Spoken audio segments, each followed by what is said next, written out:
It was March 18th, 1967. Hundreds of children and their families lined up for the newly built pirate-themed ride. This ride was located in the New Orleans section of Disneyland. Walt seemingly was enamored by the essence of the New Orleans and wanted to add a historical aspect to the Disneyland section.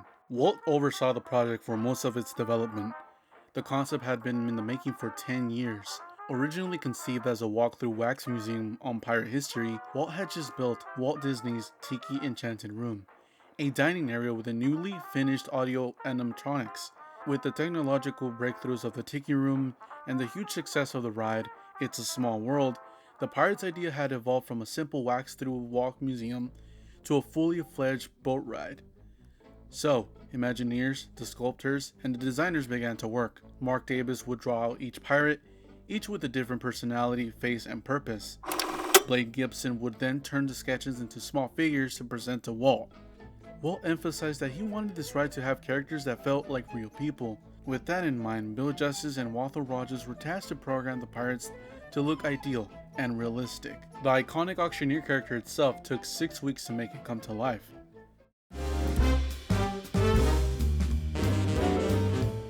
The attraction's popularity was immediate and robust, soon expanding to other parks in different variations.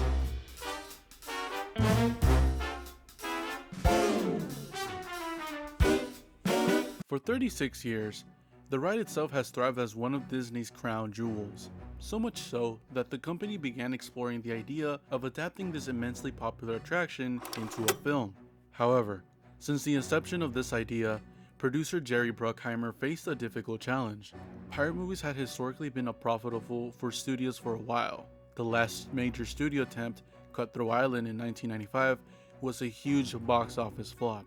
Yet Disney remained determined to move forward. Soon, the man who gave the Pirates franchise its identity signed on, director Gore Verbinski. Pirates of the Caribbean: The Curse of the Black Pearl began production with a budget of $140 million. The production faced obstacles such as filming in the ocean and the need to revolutionize CGI, but an even bigger obstacle was the executives being worried of Johnny Depp's performance. Often being looked down upon because of his performance, later clarified that Johnny Depp was using the controversial figure Keith Richards, a Rolling Stones band member, as inspiration for his Jack Sparrow role. Executives urged to be worried about the direction Johnny was taking the character and even suggested recasting him. Yet, Verbinski remained stagnant on his casting. On July 9, 2003, Disney's first PG-13 movie was released.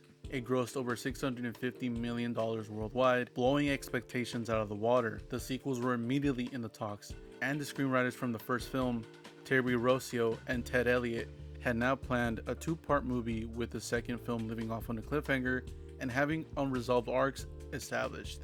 Dead Man's Chest was released on July 7, 2006, and it proved that the first film was not just a lightning in the bottle, but the start of Disney's next franchise. Dead Man's Chest was the highest grossing movie of 2006. It was Disney's first movie to reach $1 billion at the box office. And even more interestingly, remember the Pirates ride that inspired this entire franchise? On the same release day of Dead Man's Chest, the ride had been refurbished and reworked to include the franchise's characters such as Jack Sparrow, Captain Barbossa, and Davy Jones. The ride had come into a full circle. The franchise's success continued with the third installment, releasing just 1 year after the second one, and made about $960 million. Surprisingly not as much as the second one, but still monumental nonetheless. You could also give the third movie a benefit of the doubt because it was literally competing with Spider-Man 3, Shrek, and Transformers. Remember 1967? The year the original Pirates ride opened? 2 years later, another attraction debuted, Haunted Mansion. Similarly, this started as a more dated concept, as it was originally thought by Walt Disney as a haunted mansion with live actors. Though I can't fathom how live actors could be able to perform at such long periods of time, especially with Disneyland being open for most of the week. So the ride was redone by Mark Davis and Claude Coates. The innovation here? Doom buggies. What are doom buggies? The omni-moving seats that guide your vision to what the ride wants you to see. A more explicit example is the Harry Potter ride at Universal Studios. Decades later, Disney executives said, "Hey, how about we adapt another ride?" So, Disney came up with Haunted Mansion, starring Eddie Murphy and directed by Rob Minkoff. This time, the movie was pretty straightforward with its references about the ride, referencing parts of the ride such as Madame Leota's crystal ball and the hitchhiking ghosts. The movie was released in November 26, 2003, grossing over $182 million. Decent but not pirate numbers. It turned out not to be the franchise builder that Disney strived it to be. However, it kept up interest with the ride, so it was okay at the end. Decades later, the film was remade into another movie in 2023, starring what I will call a pretty stacked cast, gaining $118 million at the box office, pretty similar to the 2003 one, right? Well, no. This movie cost $180 million to make, and that's not even counting marketing costs. Since we're in the 2020s, let's talk about Jungle Cruise. Starring Dwayne Johnson and Emily Blunt, the film was too a direct adaptation of the riverboat ride called Jungle Cruise. Jungle Cruise was Adventureland's Hail Mary on opening day, and essentially the only ride of that section of the park. That's right, Jungle Cruise was there on opening day of Walt Disney's Disneyland. Walt Disney originally wanted Jungle Cruise to be actually populated with live animals. Not sure how that would work, and the people surrounding Walt thought the same. They argued that animals would likely fall asleep for most of the time, so it wouldn't be that entertaining. Or, the more poignant point, they would be hazards to guests. So they opted for life-size metal and steel replicas of the animals. The obstacle of this ride? Surprisingly, not the animals themselves, but the trees. Walt Disney tasked Harper Goff and horticulturalist brothers Bill and Jack Evans with purchasing expeditions. They would drive around all over Pasadena, calling the city or telling people if they could take their trees. Most people stared them down like, the ride needed nice trees, and these three fellas needed to acquire enough trees to make the jungle look, well, like the jungle. Hello, ma'am. Yes? We were wondering if we could pull that stubborn tree off your porch and pay you for it.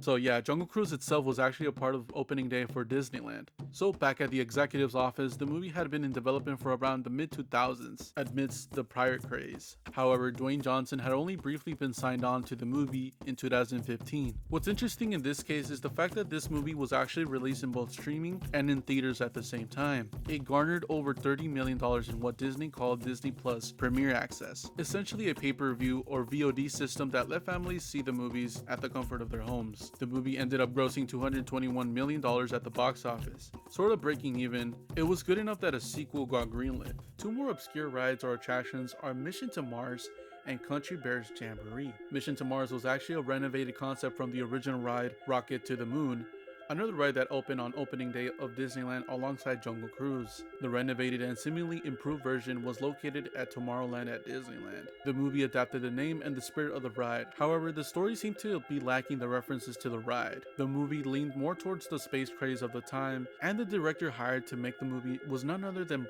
Brian De Palma. Yes, a Brian De Palma Disney movie exists. The attraction was later either refurbished or taken away for other endeavors due to Michael Eisner's ambition. Country Bears Jamboree, though not a ride, was more of an attraction that started as part of Walt Disney's plan to make a ski resort, later evolving to an opener at Walt Disney World and later being implemented at Disneyland. The movie itself was a direct adaptation of the Bears for their last concert. It's pretty interesting to think that these theme park rides can become a full inspiration for a movie.